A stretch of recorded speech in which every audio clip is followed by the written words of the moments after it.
मित्रों, पुरुष सूक्त की ऋग्वेद के साथ तुलना करने पर पुरुष सूक्त की कुछ पहेलियां प्रकाश में आती हैं। पुरुष सूक्त की समाज शास्त्रीय मीमांसा करने पर कुछ और रहस्य प्रकट होते हैं। आदर्शों का अस्तित्व नियमों के रूप में जरूरी है। कोई समाज या व्यक्ति नियमों के बिना उन्नति नहीं कर सकता।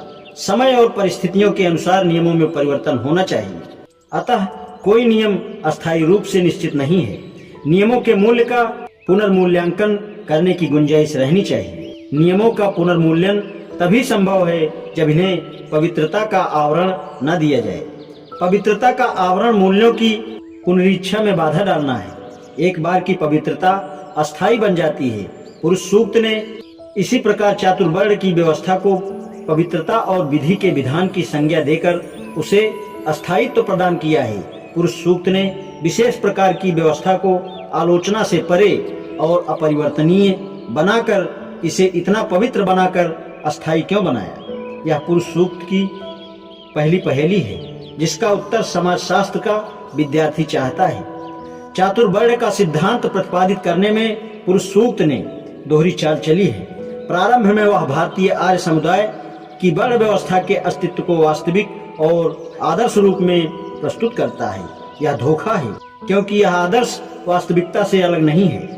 वास्तविकता को आदर्श के स्तर तक ऊंचा उठाने के बाद उसे ऐसा प्रस्तुत करने की कोशिश करता है माना यह आदर्श ही है। यह फिर धोखा है क्योंकि आदर्श तो वास्तविकता में पहले ही मौजूद है। पुरुष सूक्त द्वारा वास्तविकता को आदर्श और आदर्श को वास्तविकता के रूप में प्रस्तुत करना राजनीतिक इंद्रजाल या चाल है। मेरा अपना विश्वास है कि यह एक प्रकार का छल है। ऐसा प्रपंच विश्व के किसी अन्य धर्म में नहीं है। यह छल कपट के सिवाय और क्या है? न्याय और असमानता से युक्त वास्तविकता को आदर्श का रूप देना स्वार्थ सिद्धि के सिवाय अन्य कुछ नहीं है। जब किसी व्यक्ति को किसी बात में लाभ दिखाई देता है वह उसे आदर्श का रूप देने की चेष्टा करता है। यह अपराध वृत्ति से कम नहीं है। इस प्रकार एक बार स्थापित की गई असमानता अस्थायी हो जाती है। यह धारणा नैतिकता के विरुद्ध है। किसी भी प्रबुद्ध समाज ने इस प्रकार के किसी विचार को न तो स्वीकार किया और न मान्यता ही प्रदान की है।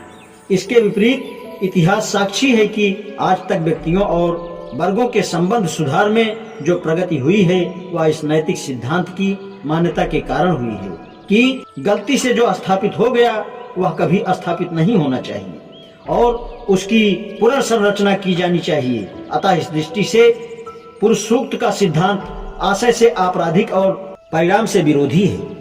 वर्ण विशेष को अनुचित ढंग से लाभ पहुंचाना और दूसरे को अन्यायपूर्ण एवं अनुचित रूप से दबाए रखना पुरुष सूक्त का उद्देश्य समाज विरोधी है।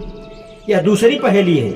इन सभी पहेलियों का अंतिम और सबसे बड़ा रहस्य पुरुष सूक्त की समाज शास्त्रीय समीक्षा से उभरता है जो शूद्रों की स्थिति के संबंध में है।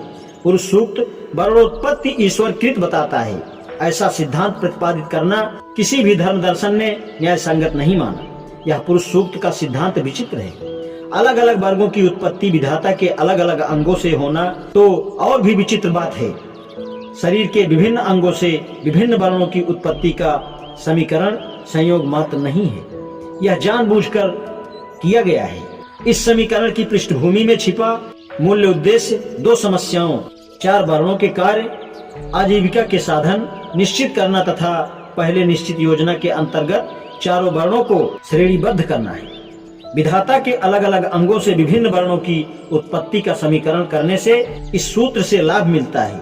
शरीर का एक निश्चित भाग एक वर्ण की श्रेणी और उसका कार्य निर्धारित करता है।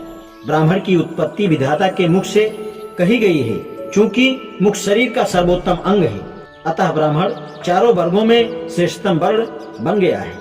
इसके आधार पर उसे श्रेष्ठ कार्य सौंपा गया है। उसे योग्यता और ज्ञान पठन पाठन के अभिरक्षक पद का अधिकार सौंपा गया है। क्षत्रिय का जन्म विधाता की बाहों से हुआ बताया गया है। बाहें शरीर में मुख से नीचे आती हैं, इसलिए क्षत्रिय को बुद्धि के बाद का काम युद्ध सौंप दिया गया है। वैश्य जंघाओं से जन्म लेने के कारण ब्राह्मण और क्षत्रिय से नीचा है।